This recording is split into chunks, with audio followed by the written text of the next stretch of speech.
Do you want to come up, Ernie? Come on up.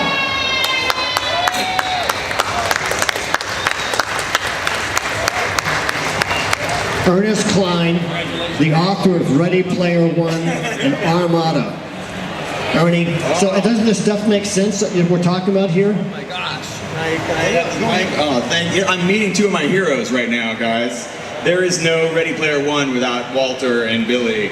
I grew up in a small town in Ohio, kind of following these guys' exploits from afar, and the whole culture of competitive gaming, like no esports, nothing without these. Are we posing? I'm gonna stop talking and pose. But it's really, I've never met these guys before until right now, and thank you so much for this, the collector's card. It's pretty, I feel like a superstar hanging out with you guys. Can we get like a round of applause for these guys for coming all the way to Texas to share their awesomeness with us. But I grew up reading about Twin Galaxies, and I never made it. My wife is actually a world record holder right there. She's a Twin Galaxies world record holder in the Intellivision game Utopia. My wife Kristen, everybody. World record holder, Twin Galaxies for Utopia for the Intellivision. Give a round of applause for her. And she's got a big crush on Billy Mitchell. So we're both geeking out, super excited. But thank you guys so much for inviting me to come up here, and I'm gonna go back and listen. The movie comes out March 30th. Did you guys see Joust in the trailer? How awesome was that? Like CG eggs turning into ostriches turning in, but all of that, the whole culture of celebrating like the future of video games and imagining video games in the future, but it all started like 1982 in Ottumwa, Iowa, and I remember watching Chasing Ghosts over and over again while I was writing Ready Player One because it inspired me so much. So I'm so excited to have these guys here. And if you guys have time later, I would love it if you would come out and autograph my DeLorean that's parked outside. Awesome. All right, here you go. Thank you. You don't have, I don't know if we have your trailer here or not. Do you have your trailer here? Well, it's on the internet. Can we do I that? bet they can do it. Do you want to? Will you be around for a bit? So we'll show them. Okay, yeah. We're going to show the Ready Player One trailer in a bit. Okay, when they get it queued up. Yeah, we're going to show the trailer for the crowd. Walter's afraid we might take a break. Oh, here it is. Okay, Ready Player One. In 2045, it's so gaming as a sport and as an industry is sort of like a big pyramid where, on the tip is always the most cutting edge, most forward-thinking, most highly involved, and the people who are paying the most for the technology and the involvement and stuff like that. So the tip of the iceberg is pointing in the direction of your plot, of your story.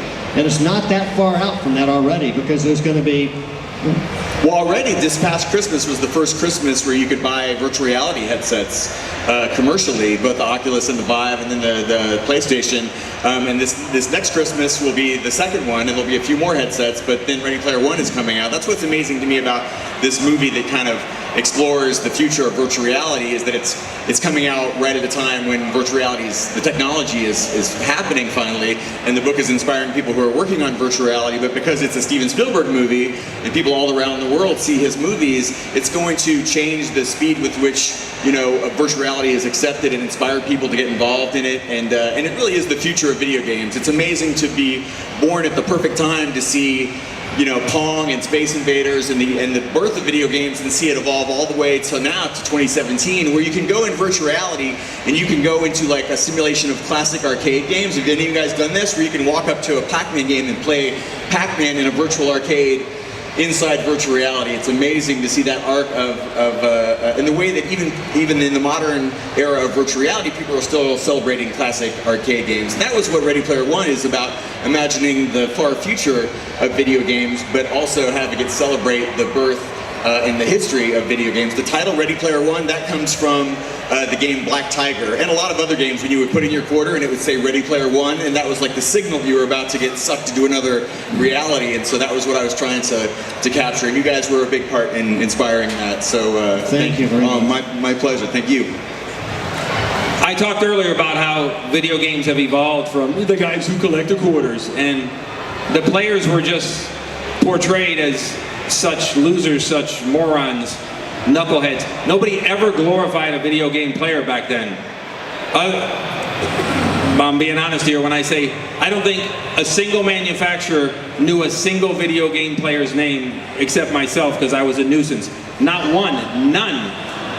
Well, it makes me reflect back the movie back then if you saw it, and if you didn't, don't see it. Joysticks. And it was the sickest, I don't know, it was horrible the way a game player was portrayed or the industry was portrayed. That's where it began, just like the industry began then. I talked about where the industry has evolved, and now look where the movies about the industry have evolved, and that's really, really a feather in the cap for Ernie here. It really is.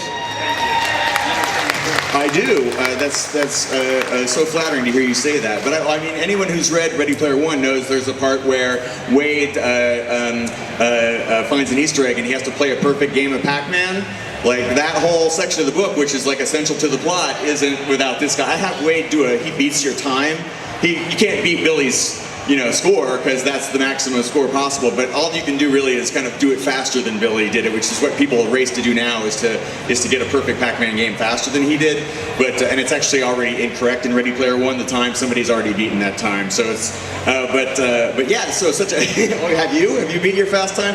But I'm Mike Micah was telling me I need to see you play Burger Time. If I can get to see you play Burger Time, that it's like he breaks the game. He's so good at it. So if I can get the will it get in the movie if I do? I don't know. We're already finishing the movie. I don't know if I could get Steven to put that in. But we'll give it a big Ready Player 2. We'll put that in. But anyhow, thank you guys for letting me hijack your panel. I appreciate it. Thank you, Ernest. Thank you, Ernest. So, I guess this means we're going to have... That's right. We made 2 copies for you, Ernie. So you got one of them down there. No, there's 2 for you. There you go. So I guess that means we have to make a trading card for Utopia World Record. Okay, right on. Oh my God. Special illustrated edition with Cal. Oh my God. Do you know what I do next? Do you know what I do next? I get on the airplane in 10 days. I fly to Helsinki.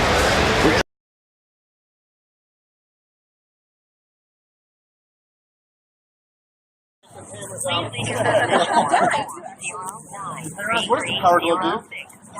It's cold.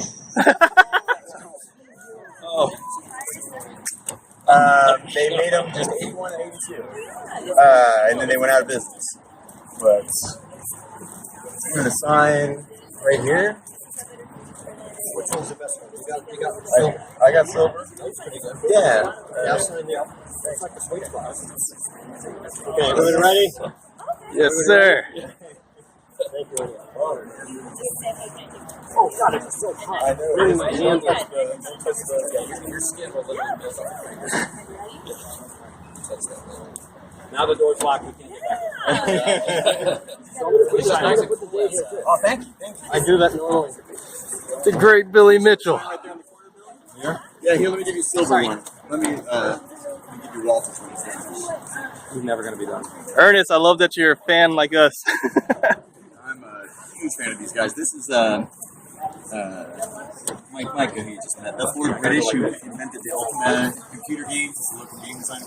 Warren Robinette, Venture. Richard Gary. Yeah, Richard Gary.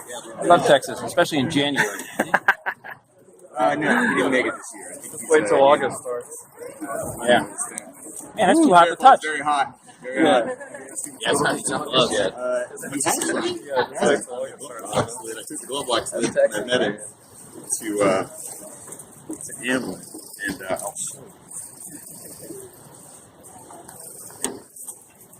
You hell of a time for it to run out of ink. Oh man, I think I got another one. No, it's going. He just has to shake it down. Okay. He's working upwards, you know. Yeah. So, I've earned the point of 107 degrees and a tux and being a prima donna. I'm like,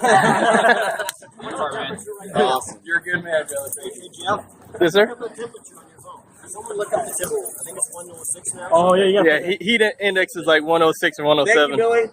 It's hot. Yeah, sure.